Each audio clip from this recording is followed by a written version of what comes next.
Va ora in onda Una gemma in cucina, alla scoperta delle gemme della cucina, innanzitutto italiana, con Gemma Gaetani.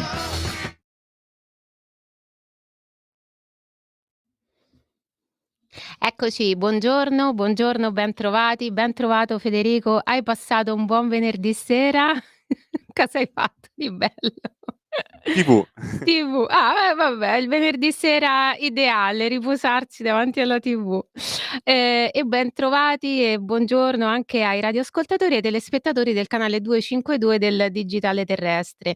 Anche oggi abbiamo una nuova puntata di Una gemma in cucina. Come sapete la gemma del titolo sono io, che, diciamo presuntuosamente vi guido sto scherzando, vi guido all'interno di in un percorso che vuole farvi scoprire tutta una serie di gemme, ehm, attraverso varie rubriche che sono un po' il filo conduttore della nostra trasmissione, e che rispondono alla domanda che secondo me è fondamentale, e cioè: come riscoprire l'orgoglio di essere cucinieri? Secondo me questa ricetta prevede 3 ingredienti. Il primo è conoscere, produrre, comprare, cioè dipende da che lato diciamo del cibo ci si trovi, gli ingredienti di una cucina. Noi li conosciamo con la gemma della settimana, che questa settimana è l'aglio.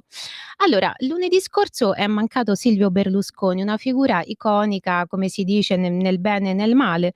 Ehm Quando scompare un personaggio così importante, quello che mi piace chiamare produzionismo quasi industriale del giornalismo, soprattutto web, internettiano, va a rovistare ovunque possa. E perché? Per sfruttare, diciamo, il richiamo, no, la eco che ha il nome del personaggio famoso che è morto. Quindi io faccio una ricerca in internet Silvio Berlusconi, magari mi viene fuori l'articolo del food blog che mi racconta che cosa amasse, mangiare oppure non amasse mangiare Silvio Berlusconi.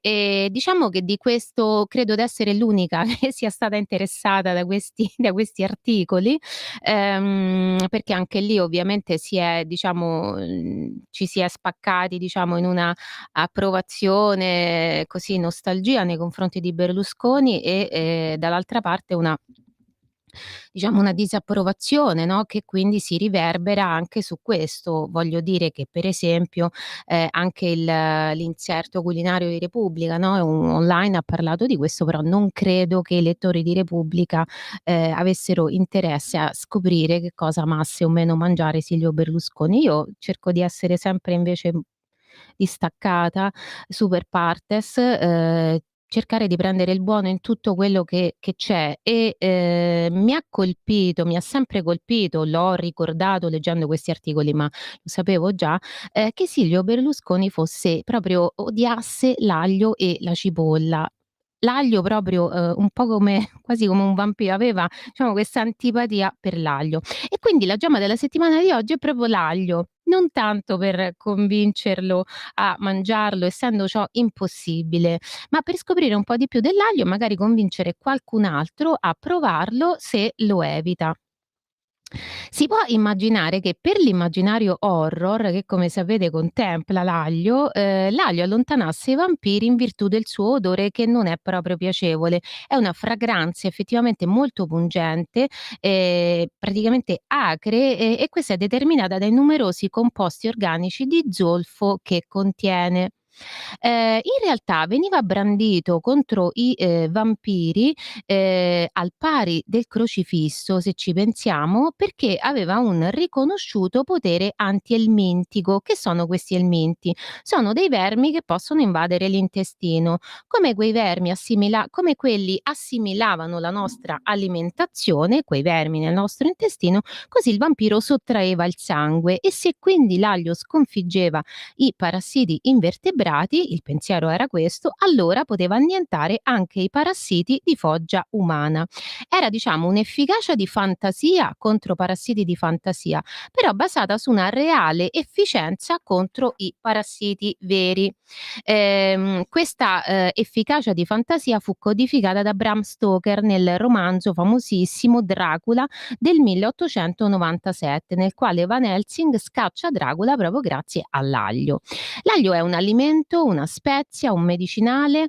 Pensate che una delle prime attestazioni storiche dell'aglio risale al 1750 avanti Cristo. È la datazione, questa qui, di una ricetta di pasticcio di carne all'aglio scritta su una tavoletta babilonese. È sempre stato noto che l'aglio avesse facoltà medicinali. Gli atleti olimpici, i soldati greci e romani ne consumavano molto e anche i patrizi romani lo ingerivano a scopo curativo. Nel Medioevo poi i medici sfruttavano l'effetto antisettico del bulbo imbibendo mascherine per il viso con il trito d'aglio allo scopo di proteggere le vie aeree da inalazioni infettanti. Però probabilmente è anche per il suo puzzo, perché quello è, e per la sua forma piccola e compatta, perfetta per appendere, diciamo, al collo o tenere in tasca quest'aglio come se fosse un amuleto, che la credenza popolare gli ha attribuito queste doti simbolicamente difensive anche nei confronti di figure malvagie e di fantasia come i vampiri. C'è una tradizione napoletana che lo considera anche un ottimo antimalocchio. C'è anche il motto che veniva recitato da Peppino De Filippo nei panni di Pappagone: aglio fravaglio, fattura canucquaglia, corna bicorna, capa ralice e capa raglio. Ecco, grazie all'aglio la fattura, cioè la maledizione lanciata contro di noi dallo iettatore, non quagliava, cioè non si sarebbe concretizzata grazie allo scudo dell'aglio. Un'altra tradizione partenopea prevede di tenerlo addosso la notte tra il 23 e il 24 giugno, insieme con altre erbe per contrastare le streghe, che il 24 giugno, San Giovanni Battista e solstizio d'estate, celebrerebbero il sabba annuale. Ricordatevelo il prossimo 23 giugno, cioè venerdì prossimo. Insomma, sono tante le credenze popolari che hanno espanso le proprietà protettive dell'aglio al piano della superstizione. Si trattava, diciamo, di un endorsement più entusiastico del solo riconoscimento a naso tappato da parte borghese. Era l'attribuzione di un potere magico ad una spezia che altrimenti era identificata solo negativamente col suo brutto odore. Pensate, nel quarto atto del Sogno di una notte di mezz'estate, Shakespeare trasporta il Galateo tout court nello specifico della recitazione e fa dire a Bottom, prima dello spettacolo: e soprattutto attori, anime mie, badate a non mangiar aglio e cipolla, che dobbiamo esalare tutti un alito che deve riuscire dolce e gradevole. Insomma, un po' un'ovvietà, no, nel mare magnum di grandissima saggezza che di solito sono i testi shakespeariani, un'ovvietà che però rintraccia si arricchisce, diciamo, dell'endorsement di molti, a partire da Berlusconi, ma sono tanti quelli che non mangiano l'aglio, oppure hanno avuto, per questo motivo, oppure hanno avuto esperienza, hanno avuto di fronte persone che lo mangiavano e non con piacere. Pensate che Vivian Leigh lamentava che recitare con Clark Gable nel mitico Via col vento fosse stato un incubo, perché lui masticava sempre aglio contro l'ipertensione.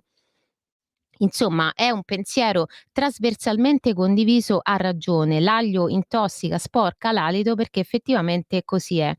Una cultura lontana dalla nostra come quella islamica, seppure la cucina araba utilizzi assai aglio in primo luogo nell'hummus, prevede, pensate, il divieto di consumo prima della preghiera comunitaria di mezzogiorno in moschea. Anche Maometto pare che non gradisse l'odore dell'aglio né quello della cipolla, esattamente come i nostri avi medievali. Massimo Montanari, lo storico dell'alimentazione che ogni tanto citiamo, descrive che una presunzione di volgarità ha circondato sempre aglio e cipolla. Puzzare d'aglio o di cipolla è nella letteratura medievale un segno dell'identità contadina, rafforzata dalla semplicità e facilità del loro reperimento. Ma, lo stereotipo appunto di questo aglio come alimento punitivo perché maleodorante è veramente trasversale. Pensate che, prima dell'avvento del benessere post boom economico, i bimbi che erano stati discoli nelle calze per l'Epifania avrebbero trovato altro che zucchero, a far finta di essere carbone, avrebbero trovato aglio, cipolla, peperoncino, patate e, pensate, carbone vero. Mentre invece quelli quelli buoni avrebbero trovato della frutta, dolcetti, ma soprattutto frutta. Lo rievoca addirittura un libricino per bambini, edito da Giunti, che si intitola La Befana, in cui l'anziana in sella alla scopa racconta che ai piccoli birboni porterà in un lungo calzettone, dice: "Metterò aglio, cipolla e carbone". Quindi la considerazione popolare non aveva timore di mangiare tanto aglio, addirittura lo usava come bulbo medicinale e si metteva anche un po' a mo' di croce nell'orto, e questo rettifica un giudizio trasversale, e la stessa cosa vale oggi. Però per accogliere, diciamo, l'aglio c'è voluta un'azione congiunta e diluita nel tempo. Il libro Cibo, la storia illustrata di tutto ciò che mangiamo racconta questa azione. Nei circoli eleganti francesi del XIX secolo divennero una presenza fissa piatti a base di aglio rosolato come il coq au vin e il bœuf bourguignon. Diventò una pietanza di alta cucina quando Auguste Escoffier ne pubblicò la ricetta nel 1903. Poi la scrittrice di libri di cucina Julia Child fece conoscere a un nuovo pubblico americano i piatti mediterranei, che erano ricchi di aroma di aglio. E così, a partire dagli anni '90 del Novecento, dopo una campagna promozionale lunghissima riguardo ai suoi benefici per la salute, quella che viene chiamata anche rosa puzzolente divenne di gran moda. Ehm la differenza, però, tra noi che mangiamo l'aglio adesso anche perché fa bene, non credo che ci sia qualcuno che lo mangia perché gli piace proprio tantissimo quel sapore o quell'odore, è che noi non ipotizziamo una generica salubrità, un generico giovamento, diciamo, del mangiare aglio. Noi sappiamo perché l'aglio ci fa bene. I principali componenti benefici di questo, membro dell'Allium sativum sono l'allicina e dei sulfidi, cioè dei composti dello zolfo, che hanno un'attività antibatterica e antimicotica. L'aglio è un anticoagulante naturale che è utile per aiutare il sistema cardiocircolatorio e digestivo, potenzia il sistema immunitario e abbassa la pressione sanguigna, oltre a combattere le malattie cardiache.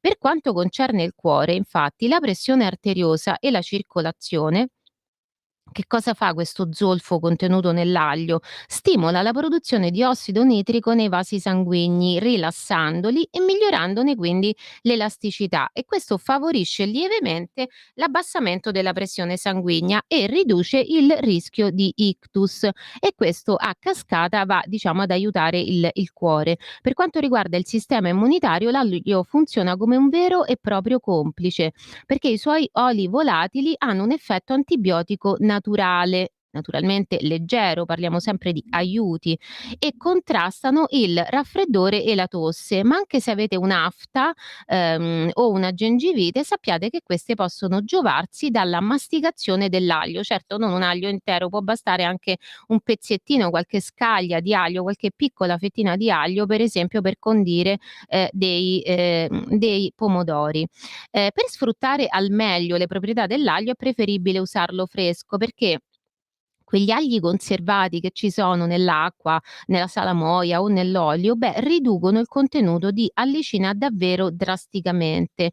Anche quando viene cotto, l'aglio diminuisce i livelli di suoi allicina rispetto a quelli che raggiunge da crudo. Conserva altri composti, ma non conserva nemmeno questi altri se lo cuocete al massimo voltaggio del microonde. Quindi evitate, diciamo, di usare l'aglio al microonde.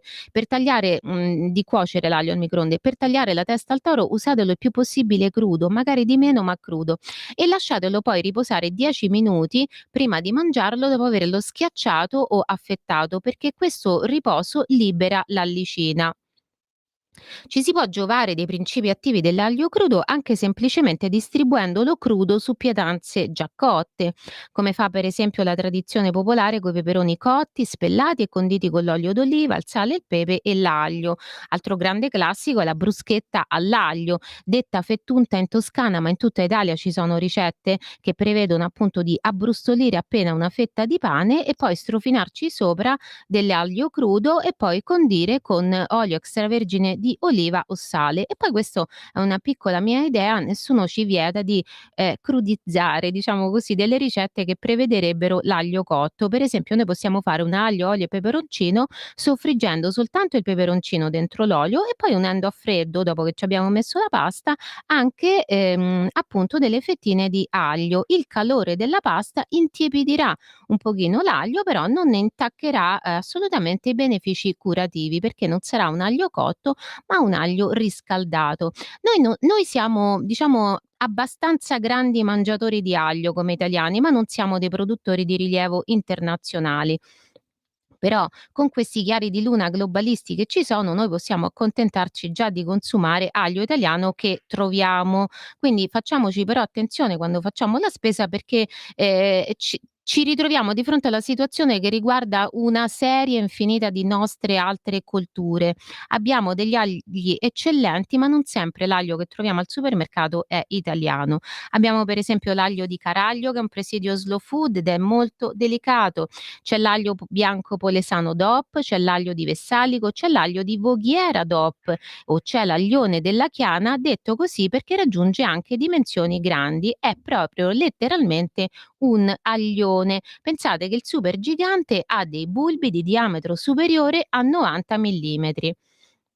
Ogni spicchio, ogni di quelli che chiamiamo spicchi di aglio. E poi un po' come i vini, dopo l'aglio bianco abbiamo l'aglio rosso, pensate quello di Sulmona, di Nubia, di Resia, ha piccoli bulbi rossastri, un sapore molto forte, anche l'aglio rosso di Proceno. Ehm a proposito, abbiamo parlato di globalizzazione, e abbiamo detto allora mi viene da fare la battuta che comprando l'aglio italiano certamente non possiamo combattere i vampiri che non esistono, ma possiamo combattere un po' i cosiddetti vampiri globalisti che invece esistono. E un'altra tecnica può essere quella di vampirizzare noi gli altri, cioè di sfruttare il globalismo a nostro favore, come in effetti stiamo facendo con l'aglio nero. Che cos'è l'aglio nero? Allora, può essere molte cose. C'è la pianta ornamentale che si chiama proprio Allium nigrum, si chiama appunto, si traduce aglio nero, questo vuol dire letteralmente, e si trova in alcuni paesi del Medio Oriente. Ma quando noi diciamo aglio nero oggi, ci riferiamo all'aglio nero fermentato. Esiste anche l'aglio nero italiano, l'aglio nero di Voghiera e se Federico mi inquadra lo schermo io ve lo sto facendo vedere. Questo aglio nero appare in Giappone nel 1999, quando il professor Sasaki trasforma un aglio fresco ordinario bianco sottoponendolo a una fermentazione, quasi una cottura lentissima, pensate da 4 a 6 settimane in forno a temperatura da 60 a 80 gradi e umidità da 70 a 90%. Dopo averlo "cotto", tra virgolette, in questo modo, si lascia il bulbo a consolidare per altre 6 settimane di ossidazione e tutto questo porterà l'aglio ad annerirsi, come vedete appunto chi ci sta guardando, e soprattutto ad ammorbidirsi. Questi agli tipicamente vengono spalmati sulla fetta di pane. Questo aglio nero ha meno allicina di quello bianco e fresco, quindi ha meno potere antibatterico, ma ha più potere antiossidante e soprattutto non ha odore. Quindi vi potete letteralmente riempire la pancia di aglio nero perché diversamente da quell'altro non lascerà traccia, diciamo, olfattiva nella vostra bocca e nel vostro stomaco. Ehm L'aglio nero diciamo che è appunto una preparazione di origine orientale che noi, diciamo, occidentali abbiamo prima apprezzato, soprattutto dal 2010 si è diffuso in primo luogo in Francia. Pensate che, le persone erano disposte e sono ancora disposte a pagare un bulbo di aglio nero tra 5 e 10 € e poi ce ne siamo appropriati. Quindi se perché, lo produciamo adesso anche noi, nerizziamo, sottoponiamo a questo trattamento fermentativo, di fermentazione i nostri agli e anche vi ricordate prima abbiamo nominato l'aglio di Voghiera, beh sappiate che c'è anche l'aglio nero di Voghiera. Quindi, se vi incuriosisce andate a cercarlo. E adesso andiamo con il food art. Ascoltiamo, guardiamo e vi ricordo, se ci seguite in diretta Facebook o YouTube, che queste piattaforme non permettono la trasmissione di contenuti artistici artistici, musicali, cinematografici, eccetera. Quindi spostatevi o sul sito www.radioliberta.net o sulla app RL Radio Libertà o sul canale del digitale terrestre 252. Food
Un mondo oltre l'immaginazione. Un viaggio oltre ogni confine. Comincia l'avventura. Hai solo un'ora. Con Vincent. Movie Time. Ogni sabato dalle ore 16. La prossima volta che vai in vacanza, sia così gentile da farci sapere dove va. Se ti dicessi dove vado, non sarebbe una vacanza.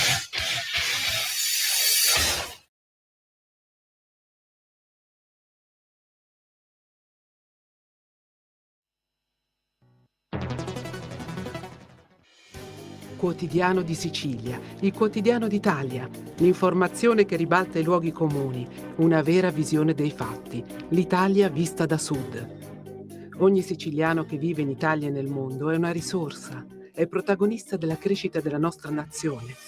Dai forza alla crescita della nostra isola, abbonandoti al QDS digitale più archivio a soli 99 euro annui. Quotidiano di Sicilia, il quotidiano d'Italia. Una scelta di valore. Ecco, abbiamo visto le scene di cucina di cui è protagonista Sabrina. Il film del 1954 di Billy Wilder si intitola Sabrina. Sabrina Fairchild è la timida figlia dell'autista dei Larrabee, una famiglia miliardaria di Long Island. Sabrina è innamorata del secondogenito David, un playboy dissennato con la scatola cranica praticamente vuota, mentre il fratello Larry, interpretato dal fantastico Humphrey Bogart, è l'imprenditore che guida l'azienda di famiglia e che salverà Sabrina quando rischierà di morire a causa di David. Dopo quell'episodio Sabrina va a Parigi per 2 anni a frequentare una scuola di cucina proprio per distaccarsi da David. La sua timidezza e anche il pensiero che però continua a restare su David in un primo momento ne condizionano anche l'esperienza in cucina, come avete visto, però piano piano imparerà. Le scene in cui nasconde l'uovo rotto dietro la schiena oppure non capisce perché il suo soufflé non si è cotto, perché non si è accorta del fatto che non ha acceso il forno, sono divertenti e tenere insieme. Sapete che Food Art è la rubrica che ci ricorda che food non è solo questo hashtag del cibo ostentato su Instagram. Food è cibo, è anche nobile, storico oggetto di citazioni artistiche, dai quadri ai romanzi, passando per le canzoni. E sono tanti i film che hanno regalato una celebrazione al cibo semplicemente descrivendolo. Qui si celebra in questo film anche quello che noi diciamo essere sempre importante, cioè imparare a cucinare, mettersi a cucinare sapendo quello che si fa, come fa Sabrina. E beh, quale posto migliore infatti della scuola di cucina per imparare a cucinare? E quindi questo film celebra un pochino anche quella. Noi vediamo tante scuole nei film, molto raramente ci vediamo la scuola di cucina. Un'altra scena nella quale Sabrina cucinerà è verso la fine del film, che ha una bellissima trama romantica naturalmente. Da scaltro uomo d'affari che vive solo per lavorare, Larry cerca di far innamorare di sé Sabrina per distoglierla da suo fratello David e finge di voler partire con Sabrina per tornare a Parigi, dove lei ha frequentato la scuola e dalla quale è tornata. Non si ritiene amabile Larry, ma lo è. Infatti Sabrina pian piano si innamora sinceramente di lui. Poi capisce il raggiro e decide di partire lo stesso. Però prima che la nave salpi si ritroverà accanto Larry, che nel frattempo ha capito di amarla e finalmente metterà da parte il lavoro e si godrà un po' la vita. Se non lo conoscete, rintracciate il film intero e guardatelo, è delizioso, è bello, è anche testimonianza di film che non ci sono più oggi, non si fanno più così, non c'è più Humphrey Bogart, non c'è più Audrey Hepburn. Trovate questo film intero anche sul sito Dailymotion, che è una specie di YouTube un po' più semplice da usare. E adesso ci dedichiamo alla biblioteca di cucina.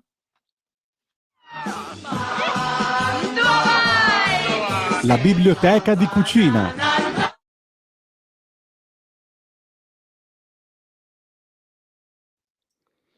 Allora, oggi ho scelto il libro di Roberta Corradin, Cannoli siciliani, mare, amore e altre cose buone, Giunti editore, che è da pochi giorni in libreria. È un romanzo culinario. Oggi tutte cose alternative, vediamo tutte forme artistiche alternative o in cui la cucina, diciamo, risulta essere trattata in maniera originale e alternativa. Voi sapete che la sigla di questa rubrica è la canzone di Alberto Sordi e Monica Vitti, Mando a Hawaii, che noi usiamo come monito, cioè dove vai, ma dove vai se la guida di cucina non ce l'hai? La seconda cosa per riscoprire l'orgoglio di essere cucinieri è infatti, secondo me, conoscere le ricette di cucina e la storia della cucina, e in questo ci aiuta la nostra biblioteca di cucina, ci aiutano anche le scuole di cucina, come abbiamo appena ricordato grazie al film Sabrina, però la cucina è anche tema oppure ambientazione della scrittura creativa, artistica.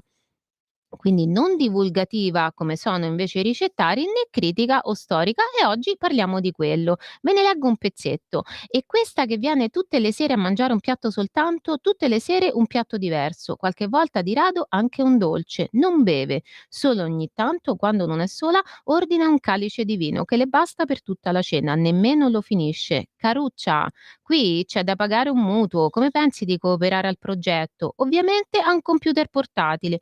Ovviamente scrive prima, durante e dopo la cena. Ovviamente le ho dato la password, si riferisce al wifi del ristorante, per essere gentile. Ovviamente non schioda mai. No, questo non è vero. Appena vede che non ci sono più altri tavoli liberi, chiede il conto e va via. Di questo devo darle atto.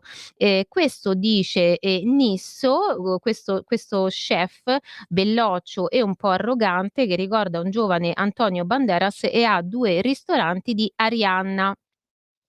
Chiaramente una food writer che lavora senza sosta alla redazione di 2 libri in 2 lingue diverse in Sicilia, e si consola mangiando le delizie culinarie siciliane, che sono effettivamente tante: le granite, i gelati, i cannoli e anche tanto, tanto pesce. Ognuno dei 2 ha un sogno che poi alla fine si incroceranno, però non vi voglio svelare, diciamo, la trama. Questo è un libro perfetto da prendere e portarsi in vacanza, per leggerlo sotto l'ombrellone. È una storia d'amore comunque appena sfornata, perché la cucina, oltre che scuola, può essere anche luogo in cui si intrecciano esperienze e sentimenti. Allora, come sapete, la terza regola per diventare cucinieri casalinghi orgogliosi di esserlo è cucinare. Lo facciamo con la video ricetta della settimana, che certe volte è sostituita dalla video intervista della settimana, perché a parlarci di cibo sia chi lo fa. Quindi oggi ci vediamo la prima parte della video intervista a Luca Fasano di Valverbe, un'azienda che produce tisane, ma anche erbe aromatiche per cucina, caramelle alle erbe e così via. Allora, grazie Federico, possiamo andare con la video intervista. Eccoci, allora siamo qui con Luca Fasano, figlio di Michele Fasano, che fonda insieme a Giovanna Gallian, quindi sua mamma, fonda Valverbe, una è un po' riduttivo dire una azienda che produce tisane bio, perché voi le producete proprio dal seme alla bustina. Cosa che non fanno tutti, anzi. E quindi, le va di raccontarci come nasce Valverbe innanzitutto? Buongiorno a tutti, sì, sono Luca Fasano e sono responsabile della Valverbe. La Valverbe è un'azienda che ha sede a Melle, in Media Valle Varaita, e si occupa ed è conosciuta per la produzione di tisane biologiche funzionali.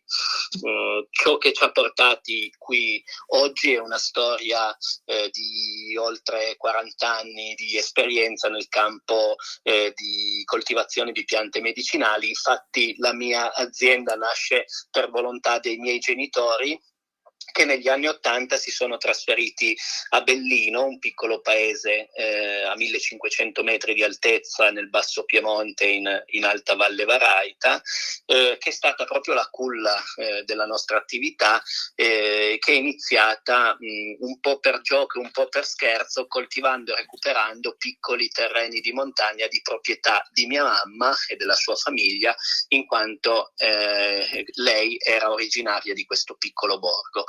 Quindi anni '80, scarsa conoscenza del biologico, poca informazione sul mondo delle tisane, se non la camomilla, che era il prodotto più consumato e conosciuto.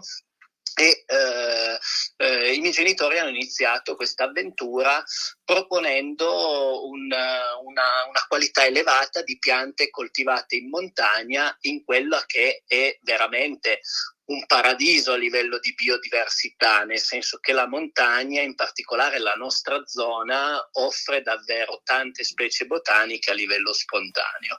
Inizialmente quindi la produzione era legata a piccoli appezzamenti, molte raccolte spontanee perché sempre disponibili e richiedevano meno lavoro e meno manodopera rispetto alle coltivazioni.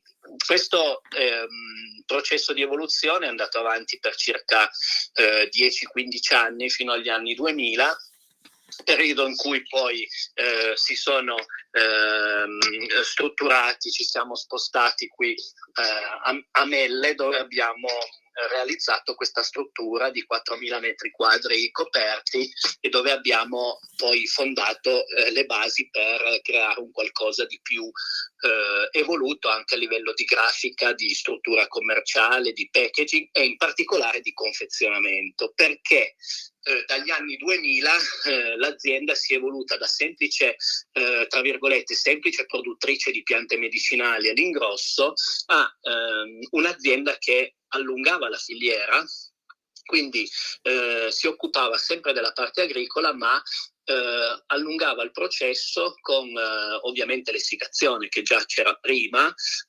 fino al confezionamento nelle tisane in filtro.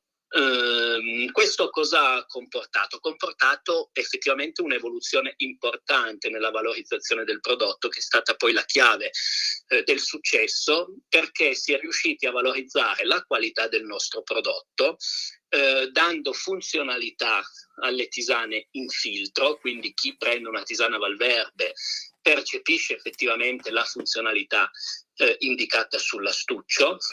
E allungando la filiera ovviamente si è aumentato anche il valore di commercializzazione delle erbe, permettendo poi di fare negli anni sempre maggiori investimenti. Questi investimenti sono stati da sempre indirizzati in un percorso tecnologico che l'azienda ha seguito. E infatti il nostro claim oggi ricalca un po' questo argomento di recupero di antiche tradizioni erboristiche in chiave moderna, sfruttando le migliori tecnologie disponibili. Abbiamo infatti investito su 2 fasi principali, anzi 3, che riguardano la nostra filiera, che mantiene la coltivazione agricola secondo i principi dell'agricoltura biologica su circa 50 ettari, abbinata a una ventina di ettari a raccolta spontanea. Le erbe vengono poi disidratate con 15 impianti di essiccazione a freddo, ciascun impianto ha una capacità dai 3 ai 500 kg in circa 48 ore, con una quantità di erbe medie essiccate che supera i 100.000 kg all'anno. L'essiccazione è una delle fasi più importanti su cui abbiamo investito. È un'essiccazione a circuito chiuso con tecnologia a freddo, che riguarda sia il processo di bassa temperatura a cui mettiamo l'aria, che ormai è quasi uno standard, essiccare a freddo 35-40 gradi, ma la vera differenza è che in queste casse, lavorando a circuito chiuso, favoriamo l'evaporazione naturale della pianta, che avviando essa stessa spontaneamente questo processo di evaporazione abbassa la temperatura proprio per questo fenomeno e quindi si autoraffredda. Ecco che una massa di 3, 4, 500 kg che si autoraffredda tende sicuramente a preservare perché il colore lo dimostra e tutte le analisi che facciamo lo dimostrano, in modo molto migliorativo le proprietà intrinseche della pianta stessa. Quindi stabilizziamo il prodotto con questo innovativo sistema che preserva e integra la membrana cellulare con questo processo di evaporazione forzata in modo naturale, e poi stabilizziamo il prodotto con un ciclo di sanitizzazione, perché sanitizziamo tutte le nostre erbe a 80 gradi per 3 minuti, e poi procediamo al confezionamento con impianti tecnologicamente avanzati che oggi rappresentano le Ferrari nel campo del confezionamento. Sono 2 linee della IMA di Bologna che ci permettono di effettuare un confezionamento senza punto metallico, in carta salvaroma totalmente compostabile, biodegradabile, e utilizzando un packaging ecocompatibile, il tutto come cappello a chiusura del processo alimentato da energia fotovoltaica o da fonti autoprodotta o da fonti rinnovabili. Quindi una filosofia green che ci rappresenta e ci guida da sempre nel nostro modo di operare, che non è solo una scelta di trend di mercato, ma è da considerarsi una vera e propria filosofia di vita. Ecco, un'altra cosa che mi colpisce è appunto voi usate, perché noi non ci pensiamo mai appunto, no, alla qualità, di una cosa così banale per qualcuno, tra virgolette, come, non so, la bustina per esempio per fare l'infuso di camomilla. Voi per esempio usate il filo di cotone biologico e uno può pensare: "Vabbè, ma che cosa cambia rispetto a un filo di cotone normale?" Invece no. Perché, voi fate presente che, la coltivazione di cotone è quella che subisce, più trattamenti con pesticidi Sì. e anche al momento dell'apprettatura. Quindi in quel piccolo diciamo quel piccolo filo che finisce nel nostro infuso, noi non vediamo una minaccia, magari minaccia è una parola grande, eccessiva, però comunque avere un filo di cotone invece di questo tipo puro, no, che tende alla purezza anch'esso, con la stessa purezza delle erbe, fa la differenza.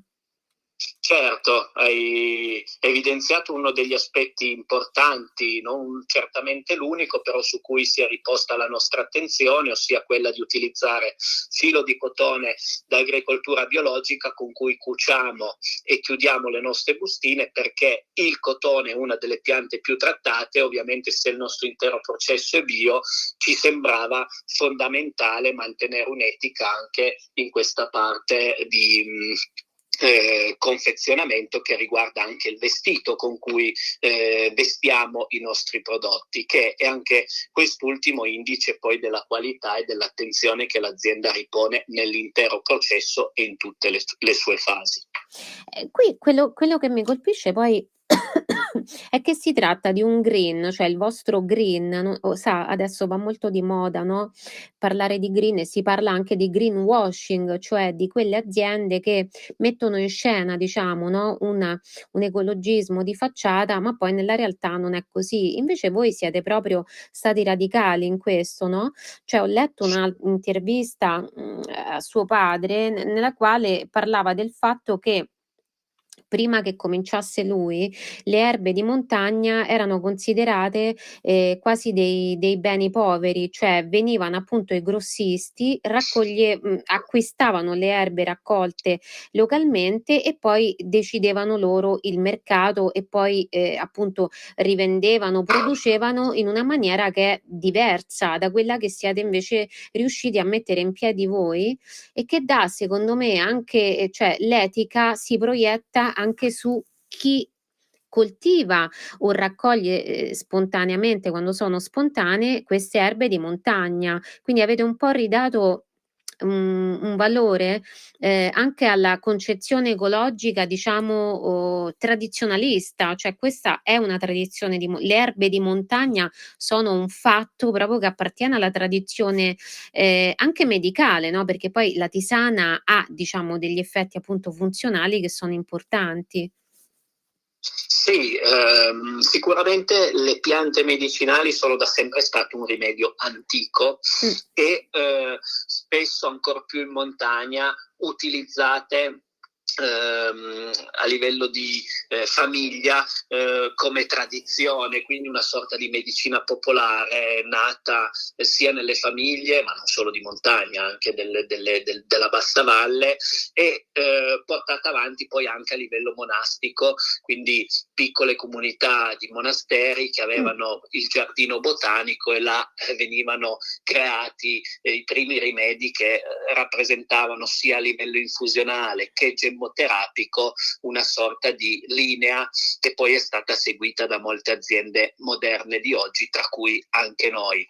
Ovviamente le erbe sono preziose, bisogna saperle lavorare, processare con cura per aumentarne il valore e far passare il prodotto da un prodotto agricolo semplice come può essere un'ortica a un prodotto a cui su cui vengono valorizzati i plus funzionali confezionato all'interno di una bustina a filtro. Quindi sicuramente il processo, la stabilizzazione, il fatto di renderlo alla portata di tutti, con tutte le sue proprietà, in una bustina che puoi portarti in tasca, crea del valore aggiunto, e questo valore aggiunto è per noi la chiave del successo, ma è anche un impegno sia verso l'ambiente, quindi tutto ciò che sta a monte, perché poi è la natura che ci domina e regola ciò che possiamo e non possiamo fare, e lo dimostra ogni giorno, sia un impegno verso i nostri consumatori che ogni giorno ci scelgono e fidandosi del marchio e fidandosi del nome che noi abbiamo creato, ovviamente si fidano sul fatto che ci sia un impegno di qualità su ogni prodotto confezionato, e questo è quello che noi facciamo. Un atto di fiducia verso i nostri consumatori e verso l'ambiente. Direi che un prodotto del genere si propone anche come, mi passi la parola, come concorrenziale, no, rispetto all'erboristeria magari di città. In fondo io, se vado in erboristeria, ho l'impressione di trovarmi diciamo a un antico semimedico, no, che mi dice di prendere questo e prendere quello, però non lo so poi da dove viene da dove vengono le erbe secche appunto che mi mette nella bustina, no, invece se vado nel monastero lo so che sono coltivate lì intorno al monastero, e se prendo le vostre lo so che sono coltivate tutte appunto nella zona vostra di proprietà, e dagli affiliati, da quello che ho capito, no, perché ci sono Sì. anche poi dei coltivatori che vi forniscono Sì, noi coltiviamo l'80% delle erbe che utilizziamo, ovviamente siamo anche noi acquirenti di materia prima per tutti quei prodotti che non sono geograficamente coltivabili nelle nostre zone. Ti parlo dello zenzero, della curcuma, del carcadè, delle spezie in generale, perché negli anni alcuni gusti hanno creato anche queste necessità di miscelare alcune piante seguendo alcuni trend di moda, come può essere stato il limone zenzero. La frutta, ad esempio, la acquistiamo tutta al sud Italia, sono grandi produttori di agrumi, da produttori certificati biologici che ci forniscono il prodotto, e noi lo essicchiamo con questa tecnica di essiccazione a freddo che preserva e aumenta la qualità del prodotto finito. E però appunto sono italiane quelle che importate, però le vostre, per esempio, che ne so, la tisana con le gemme d'abete, io so che sono le gemme del vostro territorio, diversamente Sì, magari diciamo le gemme hanno più un utilizzo come gemmoderivati, quindi in macerazione con alcol e glicerolo per estratti idroalcolici. Nel caso delle tisane utilizziamo di più le parti come le foglie, le bacche o le radici, e come dicevo l'80% delle erbe che utilizziamo provengono dai nostri campi o dai nostri soci, sono riconducibili a un'area geografica ben definita che è il Piemonte sud-occidentale. integrale. La frutta la integriamo, mentre invece la parte acquistata dal cacao al carcadè, allo zenzero, alla curcuma, queste ovviamente arrivano da paesi terzi, acquistate da alcuni importatori e vengono utilizzate per alcune miscele speciali. Può essere il ciocco arancio che unisce il gusto del cioccolato con l'arancio, può essere la curcuma, liquirizia e zenzero, può essere un carcadè che viene usato nelle tisane alla frutta e serve per dare quell'intenso colore rosso che uno si aspetta da una fragolina di Bosco Ribes, per non utilizzare ovviamente dei coloranti o dei prodotti che nel bio tra l'altro non sono ammessi. D'altronde questa è l'applicazione corretta, diciamo, no, del concetto di chilometro zero o territorio, il prodotto del territorio. Io questa trasmissione appunto che conduco, ogni tanto parlo proprio di questo, no, per esempio del determinismo alimentare, cioè se io per dire nasco in montagna non posso mai mangiare nella vita un pesce di mare? Eccoci, siamo rientrati. Allora, ho più cose, da dire. Ci scrive Pina, "Ma perché guardare il film Sabrina? Lo avete spoilerato tutto, buona giornata." Pina, hai ragione, scusami, non volevo spoilerare, però va detta anche una cosa: va detto che se ci bastasse il riassunto scritto della trama di un film, 30 parole per descrivere il film, se questo esaurisse, diciamo, la fruizione del film, nessuno andrebbe più al cinema, perché anche, diciamo, nelle pagine dedicate al cinema c'è, il riassunto, del film. Tra l'altro, il film è molto particolare, è un grandissimo classico, c'ha una costruzione, una sceneggiatura, diciamo, certo si tratta di una commedia romantica, però è una costruzione abbastanza, articolata, che il mio piccolo riassunto secondo me non distrugge, la bellezza del film. È un film che va guardato. Poi vi volevo dire invece che ci sarà un appuntamento, voi vi ricordate sicuramente, la nostra il fatto che insomma noi abbiamo tanti cuochi amici, diciamo così. Allora, tra questi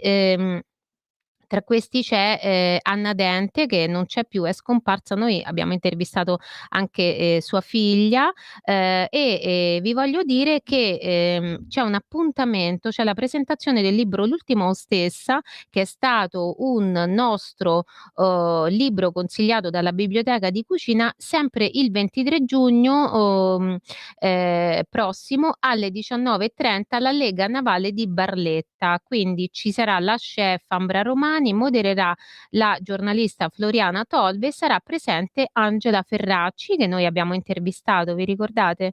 A parlare del libro di Paolo Massobrio, altro amico della trasmissione, con le sue varie iniziative, tra cui Golosaria, a presentare il libro, a parlare del libro L'ultima ostessa, vita, passioni e ricette di Anna Dente. Per quanto riguarda l'aglio, voglio aggiungere solo questa cosa. Allora, come fare a mangiare l'aglio senza, diciamo, emettere, come dire, delle emissioni poco simpatiche? Ci sono dei trucchetti. Allora, cucinarlo sicuramente lo affloscia un pochino, le esalazioni, chiamiamole così, però è anche vero che abbiamo visto che, abbassa la quota di allicina. Quindi se lo volete mangiare crudo, consumare crudo, fate sempre attenzione che ci sia dell'olio intorno, cioè anche se lo volete masticare crudo, come fanno alcuni per l'ipertensione, pucciatelo proprio nell'olio d'oliva e dopo masticatelo. Cioè qualcosa di grasso aiuta, diciamo, a, far volare basse, ecco, mettiamola così, le, esalazioni, dell'odore appunto dei composti sulfurei che poi costituiscono quell'odore particolare e caratteristico dell'aglio. Però non bandite l'aglio dalla vostra alimentazione, ecco. Può essere anche utile mangiare del pane dopo dei pezzetti di pane e masticare dei chewing gum, perché è chiaro che, dalla digestione, no, ritorna su, viene su l'odore dell'aglio, però è anche vero che se noi mangiamo tanto aglio, lo mangiamo così crudo, questo rimane, diciamo, un po', di questo odore anche sulle pareti del nostro cavo orale. Quindi se dopo mastichiamo del pane, ci puliamo appunto la bocca mangiando del pane, o appunto masticando dei chewing gum, sicuramente la situazione migliorerà. Allora io vi saluto, ci vediamo alla prossima puntata, vi auguro buon weekend. Ciao Federico, alla prossima. Avete ascoltato Una gemma in cucina.